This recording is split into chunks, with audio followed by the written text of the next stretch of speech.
नमस्कार हिंदुओं, ओम नमः शिवाय। श्री शिव पुराण की आज की कथा में हम जानेंगे कि कैसे शिवजी ने माँ पार्वती को गणपति व्रत की और चंद्रमा को अर्घ्य देने की संपूर्ण विधि बताई, जिसे करने से तीनों लोकों में सब कार्य पूर्ण होते हैं। जब शिवजी और पार्वती जी विहार कर रहे थे और देवताओं ने अपने स्वार्थ के लिए उन्हें अलग कर दिया था, तब गिरिजा अत्यंत क्रोधित हो गई थी। इस घटना की घटते समय शिवजी ने सब देवताओं से कहा कि तुम शीघ्र ही हमारे पास से भाग जाओ, ऐसा न हो कि गिरिजा इस बात को जानकर तुम पर क्रोध करे। यह सुनकर देवता वहाँ से भागे तथा शिवजी उनके भागने का चरित्र देखते रहे। उसी समय गिरिजा ने आकर देवताओं पर महाक्रोध किया, जिससे ऐसा प्रतीत होने लगा कि अभी प्रलय हो जाएगा। तदुपरांत गिरिजा ने देवताओं को श्राप दिया। श्राप देने के पश्चात भी उनका क्रोध शांत न हुआ। उनका शरीर दुख की अधिकता के कारण शिथिल हो गया। शिवजी ने गिरिजा को इस प्रकार दुखी देखकर गोद में उठा लिया तथा बहुत सी प्रेम की बातें की। उन्होंने उन्हें समझाते हुए कहा, हे गिरजे, तुम मुझसे इस प्रकार क्यों अप्रसन्न हो? मेरा कोई अपराध नहीं है। यदि अनजाने में कोई अपराध हो गया हो तो क्षमा करो। तुम्हारे बिना मानो हम अंगहीन हैं। तुम तो सबकी माता हो। तुम्हारे अधीन तो तीनों लोकों के कार्य हैं। बिना तुम्हारे सब निर्बल है। अस्तु प्रसन्न होकर तुम हमारे और सबके दुख को दूर करो। शिवजी के ऐसे वचन सुनकर गिरिजा बोली, हे नाथ, क्या आप मेरे दुख को नहीं जानते? संसार में संतानहीन होने के बराबर कोई दुख नहीं है। मेरा पहला जन्म बिना संतान की ही व्यतीत हो गया। अब यह जन्म भी उसी प्रकार बीतना चाहता है। देवताओं ने मेरे साथ छल करके मुझे बांझ बनाकर बहुत दुख पहुँचाया है। यदि पुत्र न हो तो संसार की सहस्रों ऐश्वर्य पर धिक्कार है। जब गुणवान पुत्र उत्पन्न होता है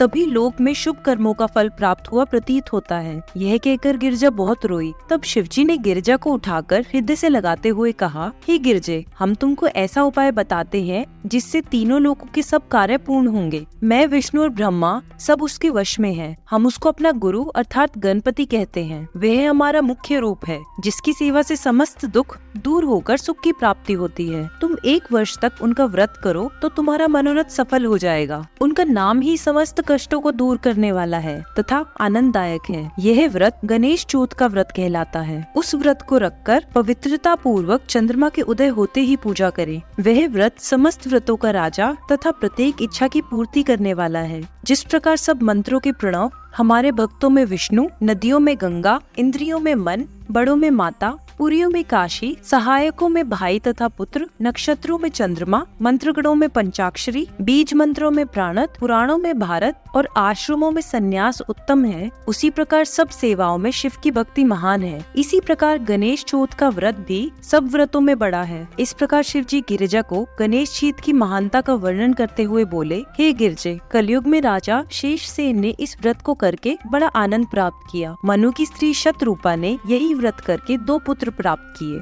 करदम की पत्नी ने भी इसी व्रत द्वारा कपिल नामक विष्णु अवतार को प्राप्त किया। वशिष्ठ की स्त्री ने भी यह व्रत करके शक्ति नामक पुत्र को उत्पन्न किया। इसी प्रकार इसी व्रत के प्रभाव से अनेक मनुष्यों ने पुत्र प्राप्त किए हैं। गिरजे, तुम भी इसी व्रत के प्रभाव से अवश्य पुत्र प्राप्त करोगी। गिरिजा ने शिवजी के मुख से गणेश चौथ की व्रत की महिमा को सुन प्रसन्न होकर कहा, हे स्वामी, मैं अवश्य ही ये व्रत करूंगी, परंतु आप इस व्रत के सब नियम क्रिया आदि विस्तार पूर्वक कहें। शिवजी बोले, हे देवी, कृष्ण पक्ष की चतुर्थी को शुद्ध हृदय से प्रातःकाल उठकर स्नान करे तथा जो कुछ करना उचित है वह सब करे। इसके पश्चात व्रत की दृढ़ इच्छा कर ये संकल्प करे, हे गणेश, आज हम तुम्हारा व्रत करते हैं, हमारा मनोरथ पूर्ण करना। हे गणपति, हमारा व्रत भली प्रकार से पूर्ण हो जाए और हमारे सब दुख दूर हो जाए। तुम सब जानते हो, सब फलों के दाता हो तथा वेदों ने तुमको विघ्नहर्ता कहा है। इस प्रकार हृदय में संकल्प करके चतुर्थी के दिन गणपति की वार्ता में ही दिन व्यतीत करें। सूर्यास्त के समय स्नान कर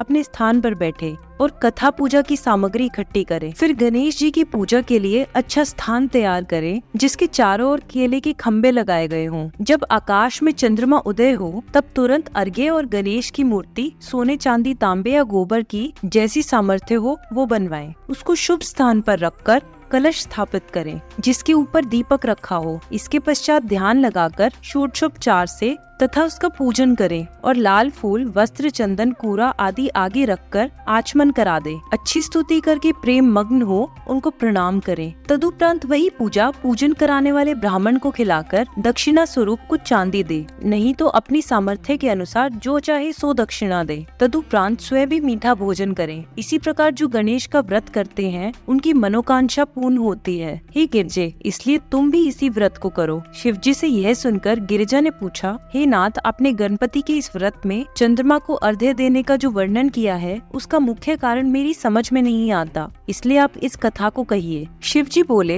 हे गिरजे, जब ब्रह्मा ने हमारी आज्ञा को मानकर स्वर्ग जाने की इच्छा की तथा गणपति का एकाग्र चित्त होकर पूजन किया, तब गणपति ने उनकी पूजा से प्रसन्न होकर उसे वरदान मांगने को कहा। उस समय ब्रह्मा ने यह कहा कि हम सृष्टि उत्पन्न करना चाहते हैं तथा निर्विघ्न उसकी वृद्धि की इच्छा रखते हैं। ब्रह्मा के वचन सुनकर गणपति ने कहा, यही होगा। ऐसा कहकर गणपति धीरे धीरे आकाश की ओर चल दिए। जब गणपति चंद्रमा के मंदिर में पहुँचे तो वहाँ पाँव फिसल जाने के कारण वे गिर पड़े और चंद्रमा यह देखकर हंस पड़ा। चंद्रमा को हंसते हुए देख गणपति बहुत क्रोधित हुए और उनके नेत्र लाल हो गए। तब उन्होंने चंद्रमा को उसी समय यह श्राप दिया कि हे कलंकी चंद्रमा, तू अपनी सुंदरता पर गर्व करता है, अब तुझको इसका फल तुरंत प्राप्त होगा। जो कोई तुझको आज से देखेगा उसे अवश्य ही कुछ न कुछ कलंक लग जाएगा। हे गिरजे, इस प्रकार चंद्रमा को श्राप देकर गणपति जी अंतर्ध्यान हो गए तथा चंद्रमा सिंघाण होकर तेजहीन हो गया। उस समय सब देवता एवं इंद्र दुखी होकर ब्रह्मा के पास गए तथा उन्हें सब वृतांत कह सुनाया। ब्रह्मा ने उनसे कहा, हे देवताओं, इसमें कोई बुरी बात नहीं है। चंद्रमा ने जो कुछ किया उसने उसी का फल प्राप्त किया है।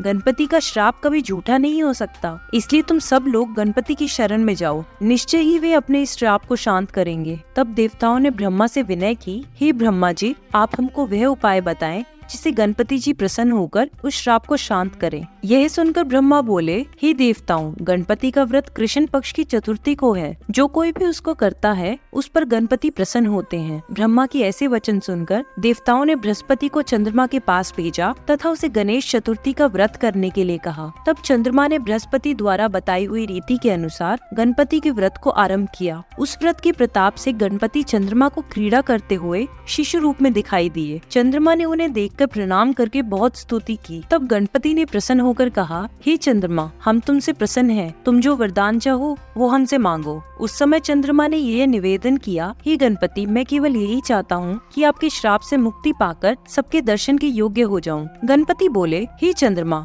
मैं तुमको इसका उपाय बताता हूँ जिससे तुम्हारा श्राप से उद्धार हो जाएगा। आज से हर महीने शुक्ल पक्ष की चौथ को हमारा श्राप तुम्हें लगा रहेगा और अन्य तिथियों में तुम्हें देखने से किसी को कलंक नहीं लगेगा, परंतु जो मनुष्य पहली दूज और तीज में तुम्हें देखेगा उस पर कुछ चतुर्थी को देखने का भी प्रभाव न होगा। परंतु साथ ही हम तुमसे यह भी कहते हैं कि हमारा पहला वचन भी झूठा न हो, अर्थात जो मनुष्य भादों के शुक्ल पक्ष की चौथ को तुम्हारा दर्शन करेगा उसको बराबर वर्ष भर कलंक लगा रहेगा। हे गिरजे, गणपति के मुख से ऐसे वचन सुनकर चंद्रमा ने कहा, हे गणपति, अब मुझे इस श्राप से भी दूर होने की कोई युक्ति बताइए। तब गणपति बोले, हे चंद्रमा, जो मनुष्य प्रति मास की कृष्ण पक्ष की चौथ को तुम्हारे उदय होने से पहले मेरी तथा रोहिणी सहित तुम्हारी पूजा करेगा, तुमको अर्घ्य देगा, हमारी कथा सुनकर ब्रह्मभोज करेगा तथा स्वयं नमक आदि त्याग कर केवल मीठा ही भोजन करेगा, उसको चौथ का दोष जो वर्णन किया है वह प्राप्त न होगा। जब भादो मास का आरंभ हो तो शुक्ल पक्ष की चौथ को हमारी पूजा करें। उस व्रत से सब प्रकार के कलेश दूर हो जाएंगे तथा उस मनुष्य को चौथ का कुछ कलंक नहीं लगेगा। चंद्रमा से इतना कहकर गणपति अंतर्ध्यान हो गए और चंद्रमा फिर अपनी तेज प्राप्त कर प्रसन्न हुआ। हे गिरजे, इस कथा के सुनने से भी पाप समूल नष्ट हो जाते हैं। इसमें कोई संदेह नहीं है कि इस व्रत को करने से पुत्र के अतिरिक्त जो भी मनोरथ हो वे प्राप्त होते हैं। शिव जी के मुख से व्रत की यह महिमा सुन गिरजा अत्यंत प्रसन्न हुई और व्रत करने का मन में निश्चय किया। शिव और शक्ति की ये लीलाएं केवल भक्तों के आनंद के लिए ही है, अथवा संसार में ऐसी कौन सी चीज है जिसकी कमी शिव शक्ति को है।